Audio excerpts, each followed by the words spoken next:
Hello, YouTube.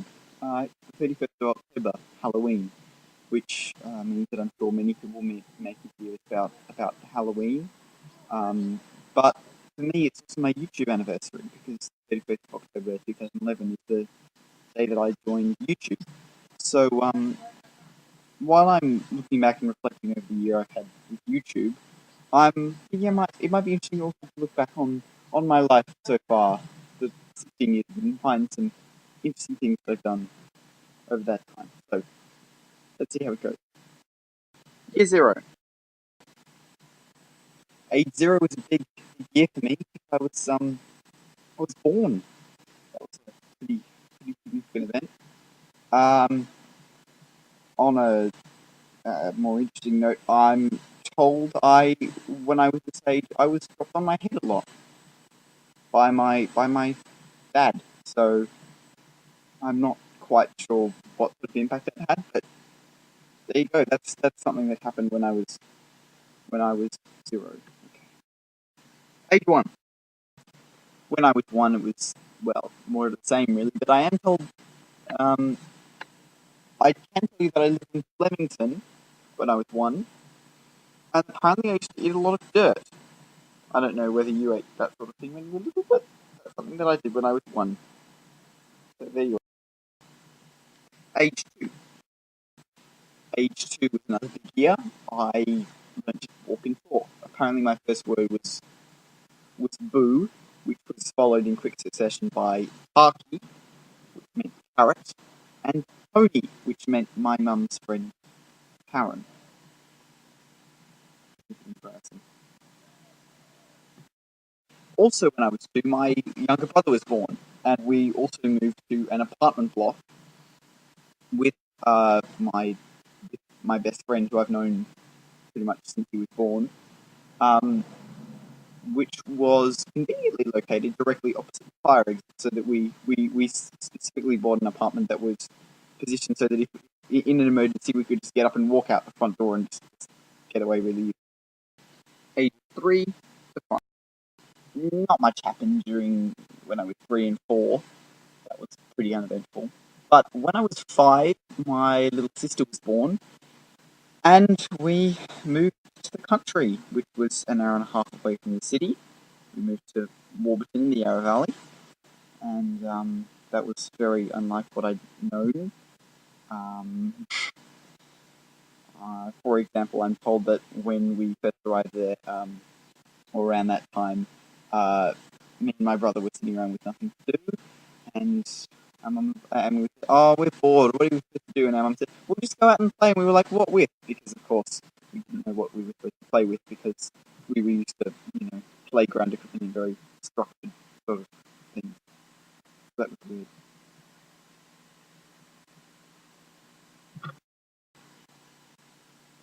Age 6. That's 6 in Auslan, which is Australian Sign Language. At the age of 6, of course, I started school, which was good. Um, School could have been a lot worse than it was, because I there were basically two options for me to go. There was a Catholic school, which has the benefit of being all about, you know, making the children feel safe and making them feel happy before you worry about educating them. With the downside that it is, of course, Catholic, which means that, for one thing, you have to be Catholic to get in, which I was, and also, yeah, they spend an awful, in my opinion, excessive amount of time worrying about Catholicism. That was one option, and the other option was the science school, which is very well. If you've ever seen the episode of Simpsons where they divide the school into boys side and girls side, and they have the girls math thing, well, how do numbers make you feel? And what does a plus sign smell like? And is the number 7 odd or just different? Those are the sorts of things that I'm told that Steiner schools are like. They're very open, very. Well, what do you think about this? Which I'm sure would have just driven me mad. So luckily, I was into the Catholic school, where I was in a school musical every 2 years, because it was quite a small school, so they managed to fit everyone in. It was really good for musicals. Um, we the way it worked was that everyone in grade 5 and 6 were the main speaking roles, and everyone else was just in chorus. But it was really good. I got a lot of acting experience from that. A lot of singing. Get away. I was a very inquisitive child. Like, for instance, I distinctly remember having an argument. Well, yeah, it probably was an argument over a teacher what about I think it was to do with what things need air. So I don't know.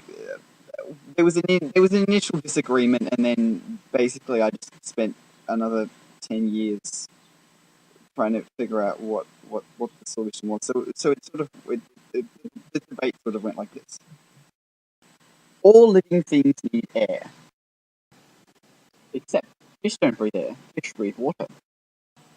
In that case, all living things need oxygen. Except plants don't need oxygen. They breathe carbon dioxide.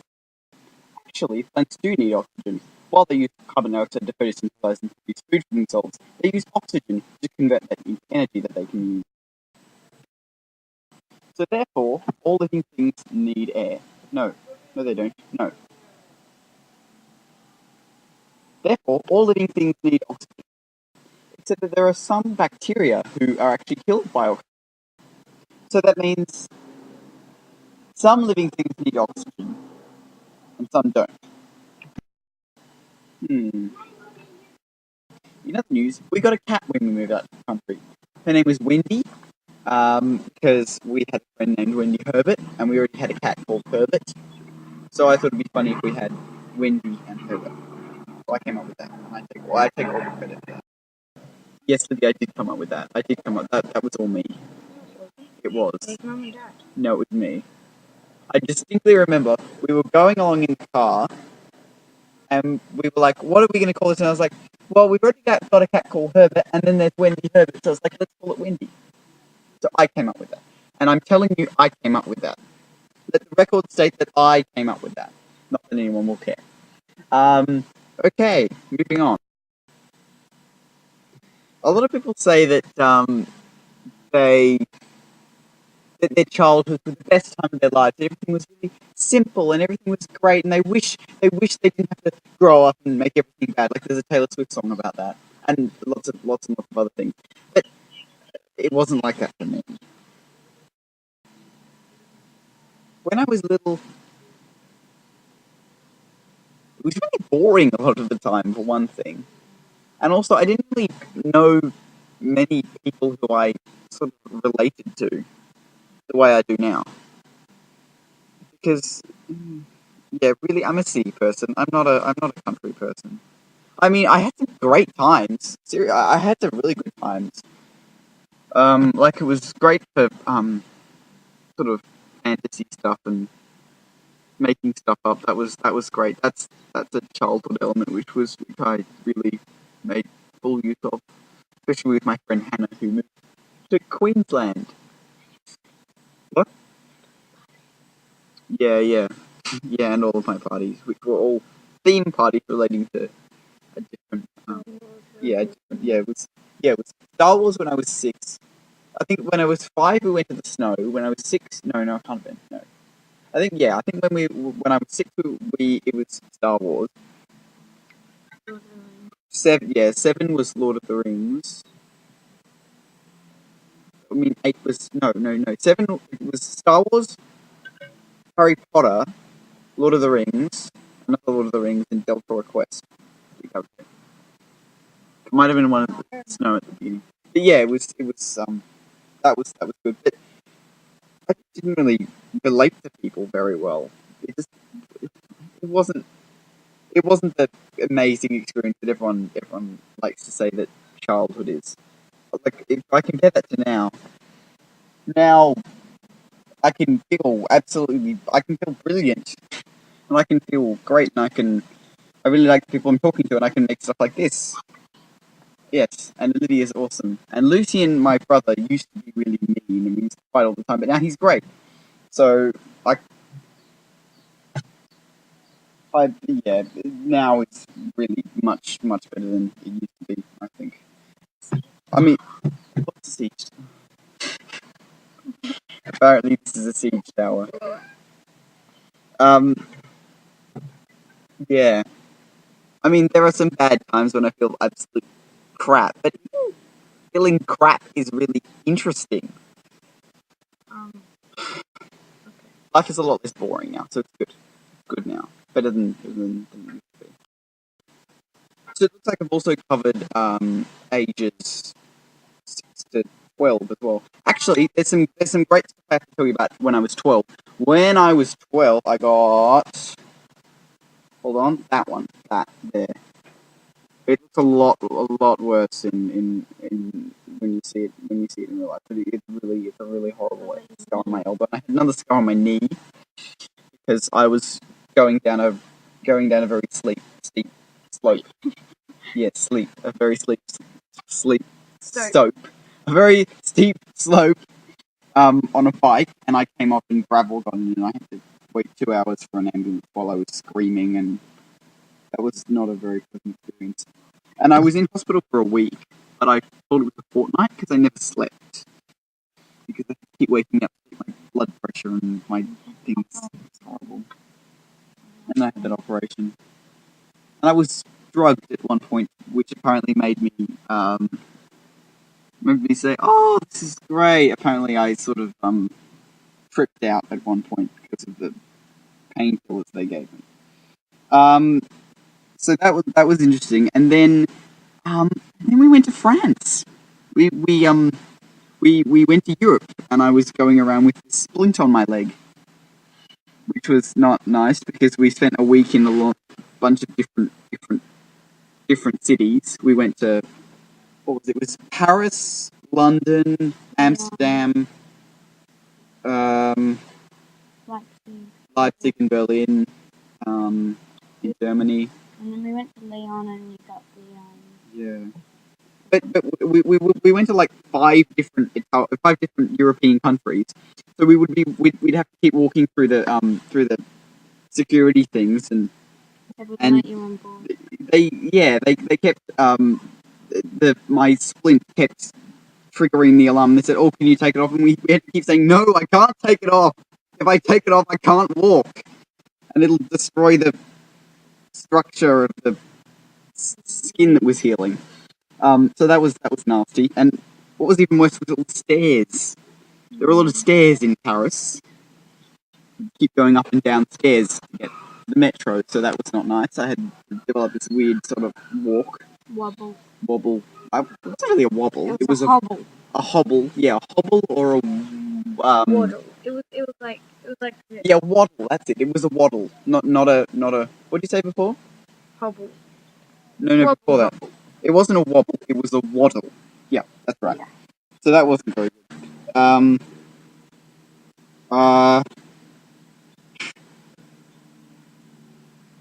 Yeah, it's kind of ironic. It's that was not pleasant.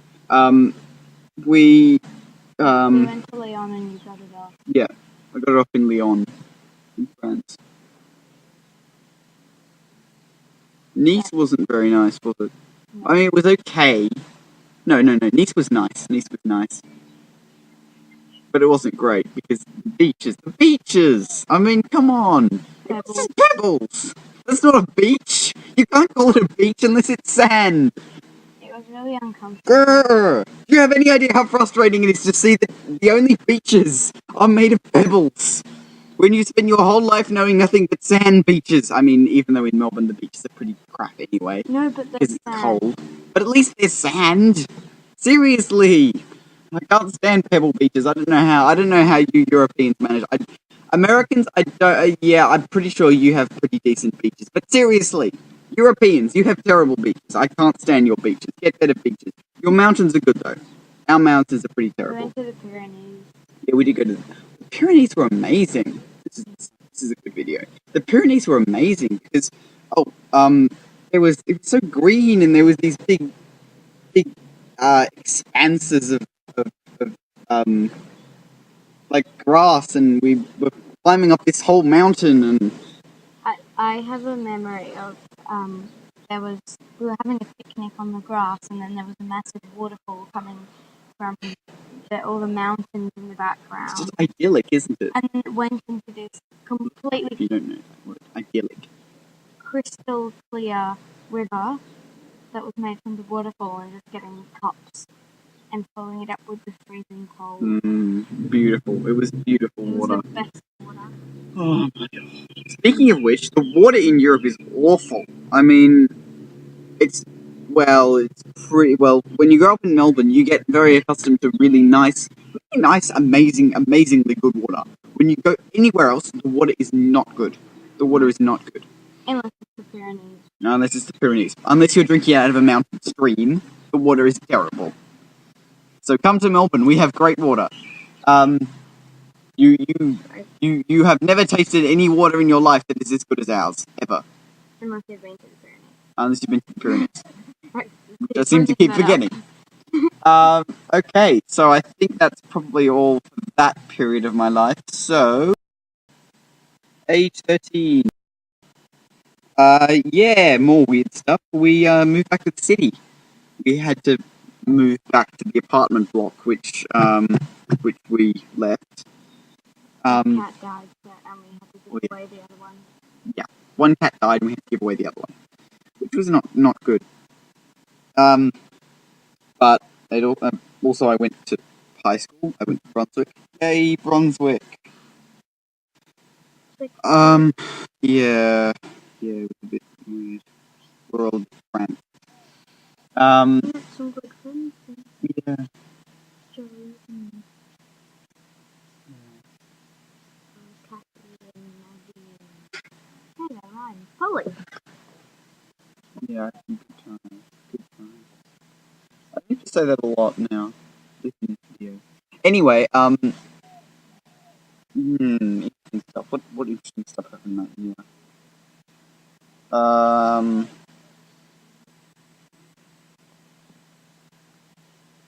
Not much. Not much. 14. Two pretty significant things happened when I was 14. First of all, I realized I was gay. That was pretty significant. I can actually remember how it happened. I was just thinking about who I would be not averse to fucking in my class, and I decided that I was more interested in the boys than the girls. So it's like, okay, now I've got to figure it. No, okay, so there it is. I've got to figure this out. Also, if you've ever heard of, I think there's a movie called Gentlemen Prefer Blondes. Take out the E, and that's still true. BLONDS. What's that? It's male blondes. Actually, blonde is the only adjective in the English language that has a gender.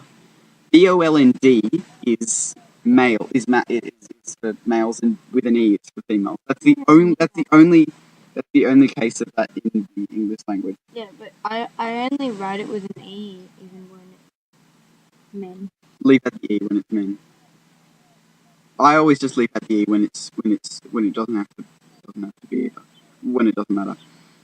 Okay. So that was one pretty significant thing. The other thing was less life changing, but really awesome, which was that I went to Italy for a couple of weeks. Yeah. Brunswick.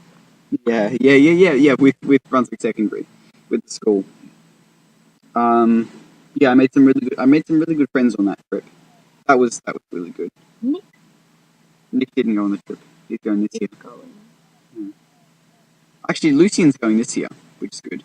And then Olivia is going in 2014, and then we're going to join her, and then we're going to have Christmas in Italy, and it's going to be amazing. Yeah. Because I'll finish my year 12 exam. It'll be amazing. And I would have just started year 7. But yeah. So they were two things that happened that year. So that was a very important year. There's one thing that I forgot to mention when I was 14. which is that we got our cats, which are so fluffy and they're so cute. Where are they? That was 2010 because I turned 16 this year, and this is 2012. In case you forgot what year it is, which you may have if you're watching this when it isn't 2012, like in 2013, for instance. Come on, where are they?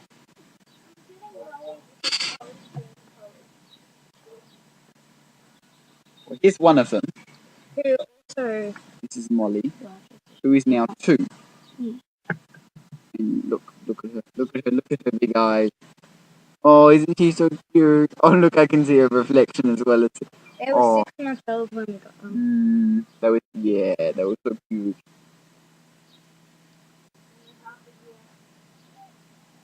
Olivia likes to say that that they love her quite well. No, they do love her. What am I talking about? But she likes to say that they're happy when she's holding them and carrying them around when they're squirming to try and get out. No. Only sometimes they're happy. Chloe's happy when she sleeps in my lap. Because at that time she doesn't sleep. Okay, so you're blocking the sunlight off my face. But that's okay. Sorry. No, that's fine. Okay, so that's another thing. That's another significant thing that happened. Okay, so next is 2011 when I turned 15. Molly got hit by a car. Molly got episode 32. Molly got hit by a car. It's Yeah. Simpsons reference, and I just made that joke, but that's okay because you weren't watching that time because I turned off the camera. Yeah. So, I made a funny too for the camera as well. yeah. I can't remember what I said. I'm pretty sure that that year we also moved here.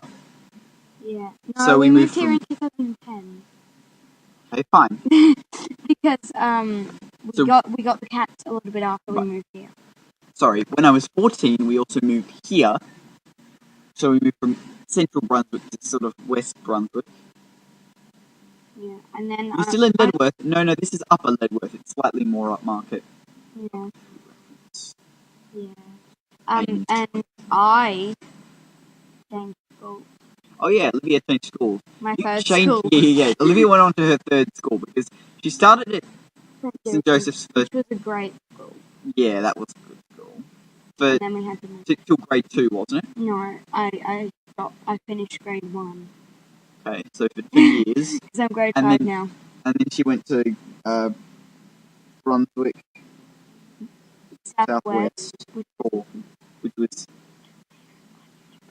Which was an okay. oh, actually there was a why not?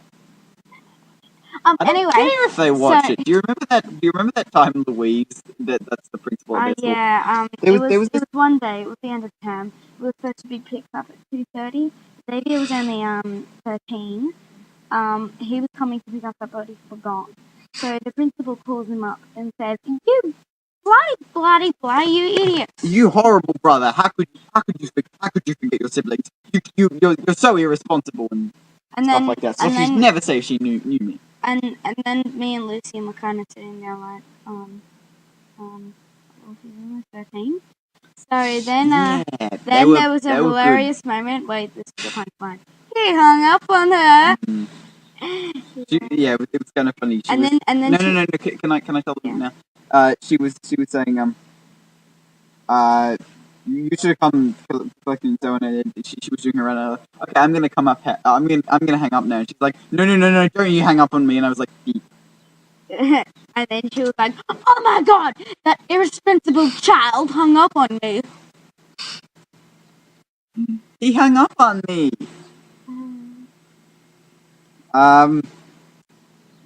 Yeah, that was a bit weird. So you stayed there until how? So that was I don't know, probably. grade 2, grade 2 and 3. I think. Yeah, grade 2 and 3. And then I finished grade 3. We moved. Halfway through grade 3, we moved here. Yeah. And start of the next year, start of grade 4, I moved to the school, which is actually just down the street. Yeah, And it's it is perfect a positioning. fabulous school. It is like the best school. It's really cool. She's in the advanced Italian class. Good. Italian is a great I language. don't want to do it anymore because it's really boring. But yeah, I'm awesome. Yes, you are. Yeah. So that means you spent 2 years at every one of your schools. Yeah, this one's going to be 3 though, because I'm not going to change You're schools gonna break just your for record. grade. You're going to break your record. Yeah, I'm going to break my record. Okay, I think we've talked enough about that. Okay, let's go into this year. Yeah. Well, there may or may not be something very, very significant happening this year, which is that the world is supposed to end. Yeah, I doubt that's going to happen. That's not going to happen, but it might happen. Seeing as the world. The world is the most safest place in the world. The world. I don't know where I got that from, but it is. The world is the most safest place in the world. I think it's meant to be a Brooklyn accent. Yeah. But it's really weird. I was about to say. Just gonna keep up now. I was about to say the world is almost over instead of the year is almost. Yeah, it's supposed to end on Boxing Day, apparently. Boxing Day, 26th of December, 2012. I think it's gonna end there. Which is kind of convenient because it means we get Christmas before the world ends. Yeah. Although a pretty good Christmas present would be not dying. Yeah, but then again, they predicted that the world was gonna end in 2001. 2000, actually. They predicted it was going to end in 2000 because all the clocks were not going to be able to cross over into the 2000s. So yeah, that's just crazy. Because I wouldn't even be born, and that would be horrific for the world. The world would just kill itself on purpose because I wasn't born. Because it would have already been destroyed, and that was why. No, but it wouldn't let me be born. Time loop. So that would make me not. I don't know. I don't know what I'm going on about. No, okay, that doesn't make sense. No. Yeah, many people have predicted the end of the world, and almost all of them have been wrong. Who's the one that had it? I'm not sure. I think there was one time when the world ended. Give me. I'll figure it out. I'll figure it out. Give me a minute. You're fine. Everything leaves us. Is that recording? No idea. Yeah, it's recording. Okay. What else is what's significant? Oh, look, Polly's cleaning herself. That's Molly. Sorry, Molly. If you knew them, then you'd make that mistake yourself. That's why most people call them Molly Polly when they see one. That way they could never be wrong. They look the same and they have almost the same name. Oh, okay, just anything else happened to you? Oh yeah, I started making YouTube videos and I discovered Tully is so cool, like in Neuromon. And Dan is on fire in Jack's cat. And I got this laptop, which was all good. So goodbye. This has been my YouTube anniversary video. It's lasted half an hour, like most of my videos seem to. What about me? So you've been talking for this whole video. Do you want to just say hello? Come around and say hello. Yeah, they've just heard my voice. So it's like I'm just still recording. We are just recording. Oh yeah. Right. Oh, by the way, Doctor Who fans, the image of an angel becomes an angel. But if angels could talk, would a recording of the angel's voice become an angel? No, it wouldn't. You can't see it. Forget that. Come over here. Oh wait, maybe it's that wouldn't. Here we go. This is Olivia. She looks like Hermione Granger except with better hair, and she's younger. Yeah. And she's taller than me, but not really. My little bro, even though he's 5 years older than me. Bye.